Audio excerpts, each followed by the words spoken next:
Surtu sulla brocca, altra maschera tipica del corteo è Samaskin Ganna, una maschera impressa nella fantasia popolare che rappresenta il diavolo.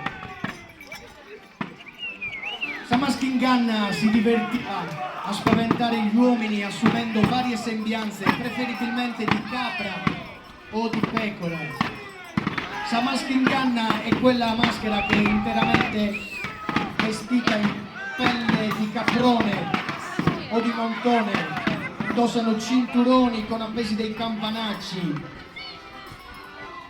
Facciamo un applauso, bellissimi! Surtu e Sorbardianos di Ula Tirso,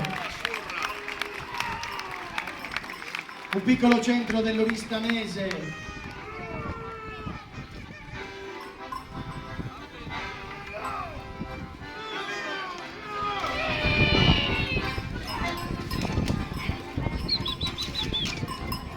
Il tradizionale ballo tundu.